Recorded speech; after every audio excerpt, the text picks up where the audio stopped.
कदी कदी ना मूड चुनते सन ते कहते सन पप्पू मेरा दिल कर रहा है तू ना कुछ बनेगा। बहुत हंसा रहे थे, बहुत ज्यादा। लेकिन जो हिस्सा अमानुल्लाह साहब के हिस्से में आ रहा था ना, वो उनके हिस्से में नहीं आ रहा था। यकीन करो सब ने यक जुबान होके क्या कि अल्लाह जन्नत नसीब करे। वो लफ्ज मेरे ऐसा ठुके थे।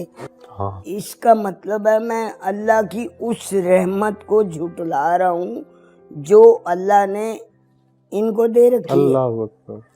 और उसने पूरा कोई आपसे जुमला नहीं सुना? हाँ जी, सिर्फ लाहौर, और उसने कहा चुप करके बैठ। हाँ जी, हाँ जी। औरत की इज्जत करो, एहतराम करो उतना जितना उसका हक है।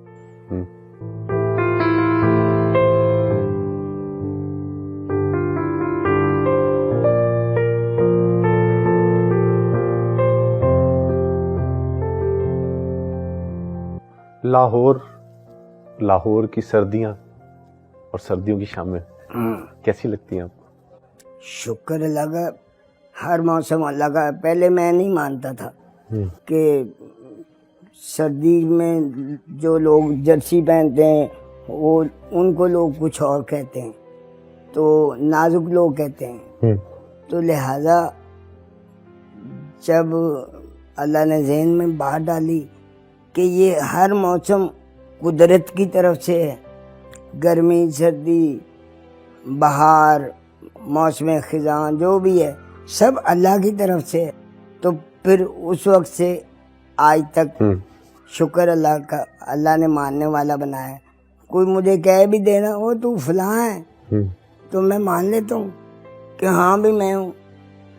अब मैंने अपनी बेगम को कहा, एक दिन मेरा दिल कर रहा था, मैंने कहा हाजी साहब की तरफ ये हसन मुराद साहब की तरफ से ना करेले खा के गया, तो मैंने उसे कहा, वो उर्दू स्पीकिंग है, मैंने उन्हें कहा जी करेले पका दें, तो कहने लगे ये तो मतलब दूसरे अच्छे वाले लोग खाते हैं, नफीस लोग, हमारे लिए तो ये नहीं मुनासिब।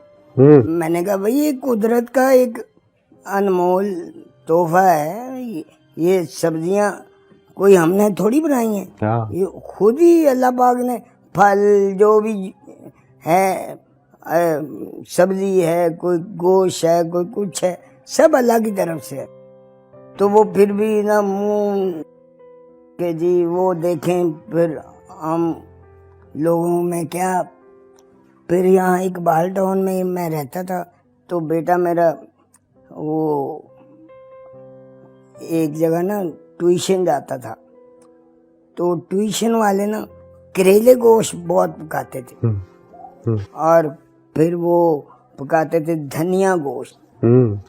तो उसने रोज ही आके अपनी माँ को कहना जी धनिया गोश्त पकाएं। अब ना सुना तो मैंने भी बहुत था अमानुल्लाह साहब के मुंह से और दूसरे हजरात के मुंह से, बड़ी मर्तबा सुना था। लेकिन फिर मैंने इधर आके उसको कहा, मैंने कहा यार ये जहाँ पढ़ने जाता है ना वहाँ जाओ, वहाँ उनसे पूछो कि ये क्या आइटम है। तो उसने पूछा, तो फिर ट्राई के लिए ना अमानुल्लाह साहब के छोटे भाई जमानुल्लाह साहब को उनको रिक्वेस्ट की कि जी आए ज़रा बता दें कि जी ये ठीक है या इसमें कुछ कमी पेशी हो। तो उन्होंने कहा जी ये हमारी जाती डिश है, आज तक हमने भी ऐसी नहीं खाई।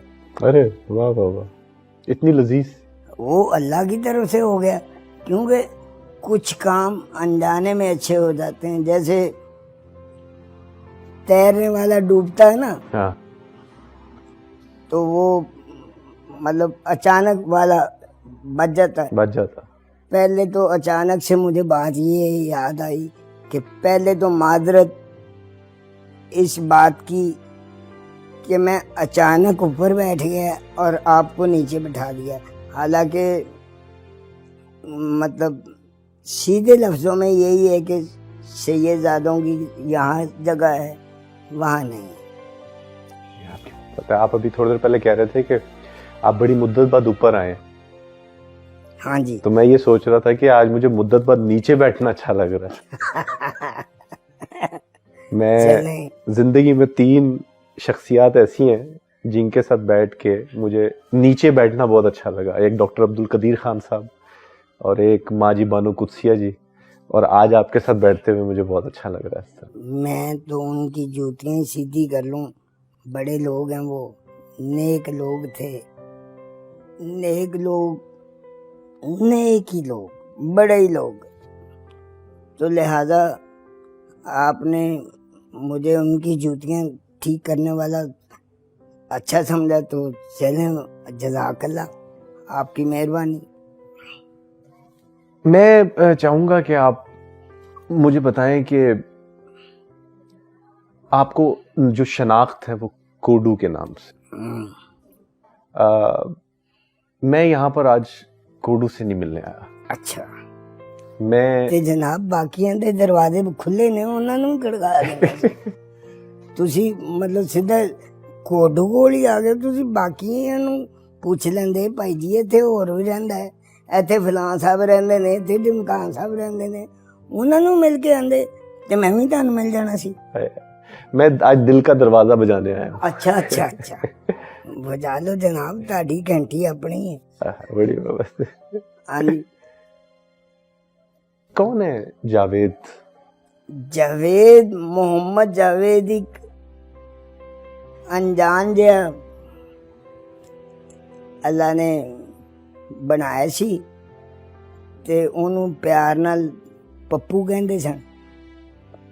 ਤੇ ਪੱਪੂ ਜਿਨ੍ਹਾਂ ਕੋਲ ਮੈਂ ਸਿਪਾਰਾ ਪੜਨ ਜਾਂਦਾ ਸੀ ਨਾ, ਆਪਾ ਜੀ, ਉਹ ਮੈਨੂੰ ਮਤਲਬ कदी कदी ना मूड च हुंदे सन ते कहंदे सन, पप्पू मेरा दिल कर रहा है तू ना कुछ बनेगा। आपा जी कहते थे। तो मैंने सुनी अनसुनी कर देनी कि उस्ताद ये बड़ी बात करते हैं, क्योंकि ये सिखाने वाले हैं। तो फिर कभी ऐसे भूले चुके ना, मतलब पढ़ाई के अलावा रास्ते में मुलाकात हो गई या कोई वैसे मुलाकात हो गई, तो उन्होंने जनाब मुझे ये कहना, पप्पू मुझे लग रहा है तू कुछ बनेगा। तो मैंने सोचना, ना मेरा कद है, ना मैं खूबसूरत हूँ, ना मतलब कोई एक्स्ट्रा क्वालिटी है, तो आपा जी क्या कहने वाली हैं। तो फिर जब मैं इस फील्ड की तरफ आया, हालांकि मेरा इरादा नहीं था, मेरा इरादा ये था कि मैं स्पोर्ट्स की एक दुकान खोलूं, फुटबॉल वगैरह, बैट बॉल वगैरह, उससे अपना और माँ बाप का खर्चा मर्चा जो चलता है वो चला के, तो शादी भी ना करूं, बस इनकी खिदमत में रहूं। तो मेरी ये सोच बड़ी देर कायम रही। तकरीबन उस वक्त मेरी उम्र 11 साल से ज्यादा हो चुकी थी।